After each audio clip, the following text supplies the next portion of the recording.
Guys दुबईमा चाहिँ एउटा store किपरको काम चाहिँ के हुन्छ भनेर म हजुरहरूलाई देखाउन गइरहेको छु। एउटा स्टोर किपर भइसकेपछि के गर्नुपर्छ भनेर। All right guys, welcome to my new video. I hope हजुर सबैजना सन्चै हुनुहुन्छ र म पनि सन्चै नै छु। आज चाहिँ मेरो बिहानै सामान आएको रहेछ अनि त्यो सामानलाई चाहिँ मिलाउनु पर्ने थियो। अनि हिजो मेरो अफ भएको कारणले चाहिँ सामानहरू अब सन्डेको दिन डेलिभरी भएको थियो, किनभने सन्डेको दिन मेरो स्टोरमा अफ हुन्छ। सो त्यसै गरी सामानलाई चाहिँ मैले मिलाउन थालेँ। बिहानको सुरुवात चाहिँ आज मन्डेको काम सामान मिलाउनबाट सुरुवात भयो र त्यसै सँगसँगै म चाहिँ एउटा जेनरल मेन्टेनेन्सको एउटा स्टोर किपर भएको हिसाबले चाहिँ मेरो स्टोरमा चाहिँ इलेक्ट्रिकदेखिबाट प्लम्बिङदेखिबाट सम्पूर्ण सामानहरू चाहिँ रहेको छ। त्यसै सँगसँगै मैले चाहिँ हरेक सामानको चाहिँ एकदम इक्वल कुराहरू हेर्नुपर्ने हुन्छ, सामानहरू कसरी मिलाउने कसरी राख्ने भनेर। एक्चुअली हिजो चाहिँ सन्डे भएको हिसाबले चाहिँ म स्टोर आएको थिएन, त्यही भएर स्टोर पनि अलिकति फोहोर भएको थियो मैले नि। अनि आज सोमबारको दिन मन्डेको दिन चाहिँ मैले स्टोरलाई राम्रोसँग म्यानेज गर्नुपर्ने थियो, किनभने मन्डेको दिन चाहिँ हरेक मेरो विकली मन्डेको दिन चाहिँ स्टोर इन्सपेक्सन हुन्छ। इन्सपेक्सन हुँदाखेरि जेनरल म्यानेजर सरहरू आउनुहुन्छ, त्यसैले मैले चाहिँ हरेक सामानहरू चाहिँ चट मिलाएर राख्न थालेँ। सबै कुराहरू सामान मिलाउँदै जाँदाखेरि चाहिँ कोही सामानहरू भारी पनि हुनसक्छ, कोही पनि हल्का नै हुन्छ होइन। र एउटा स्टोर किपर भइसकेपछि आफ्नो स्टोरको रेस्पोन्सिबिलिटी चाहिँ आफूमाथि हुन्छ। र यो कुरा मलाई मात्रै होइन, स्टोर किपरमा काम गर्ने सम्पूर्ण दाजुभाइहरू सबैलाई थाहा छ होला। एज अ स्टोर किपरको काम के हुन्छ भनेर, स्टोर किपरको काम गर्दाखेरि के कुरामा ध्यान दिनुपर्छ भनेर। साथीहरू मेरो चाहिँ काम यस्तो हुन्छ र हजुरहरूको पनि कस्तो हुन्छ होला, आफ्नो कुरा कमेन्ट गर्नु होला।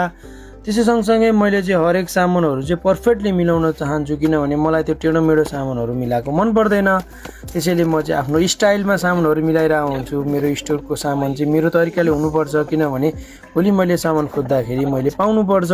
कतिपय सामानहरू चाहिँ अब अर्को भाइलाई मिलाउन दिँदाखेरि उसले टाइममा राम्रोसँग मिलाएको हुँदैन। हुन त मसँग मेरो एउटा स्टोर किपरको एउटा हेल्पर भाइ पनि हुनुहुन्छ, तर उहाँलाई चाहिँ मैले पर्दैन म आफै गर्छु भनेर भनिदिन्छु।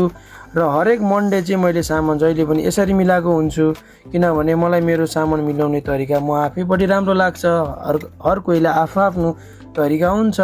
र साथीहरू मेरो सामान चाहिँ अलिक धेरै भएको भएर चाहिँ मैले चाहिँ अब केही सामानहरूलाई चाहिँ अब टाँसीमा नअटेको भएर चाहिँ मैले तिनीहरूलाई चाहिँ टेप लगाएर राखिदिन लागेँ, किनभने अब सबै सामान एकै दिन युज हुँदैन। कतिपय सामानहरू टाँसीबाट सकिन्न नि त, त्यसैले अब त्यसलाई कार्टुनमा राखिदिनु पर्छ गाइज। अनि यस्तै छ स्टोर किपरको काम चाहिँ होइन, सामानहरू सबै कुराहरू पर्फेक्ट ठाउँमा मिलाएर राख्नुपर्छ। किन भन्दाखेरि हामीले मिलाएर राखेको सामान भोलि मेन्टेनेन्सले माग्दाखेरि चाहिँ त्यो सामान हामीले तत्काल दिन सकौँ। त्यसैले हरेक सामानहरू चाहिँ पर्फेक्ट हुनुपर्छ। र यो काम गरेको कसलाई राम्रो लाग्छ लाग्दैन त्यो सबै आफूमा डिपेन्ड हुने कुरा हो। किन चाहिँ म चाहिँ आफ्नो स्टोरको रेस्पोन्सिबिलिटी आफूमाथि भएको भएर चाहिँ म चाहिँ सबै सामानहरू पर्फेक्टली राखिरहेको हुन्छु। पर्फेक्टली राखिरहन, किनभने भोलि मलाई माग्दाखेरि मैले इमिडिएटली दिन सकौँ। त्यस्तो भएर चाहिँ मैले सबै कुराहरू मिलाएर राख्छु, किनभने हर चिज सामान हर लोकेसनमा मैले राखेँ भने भोलि मलाई खोज्नलाई पनि सजिलो भयो।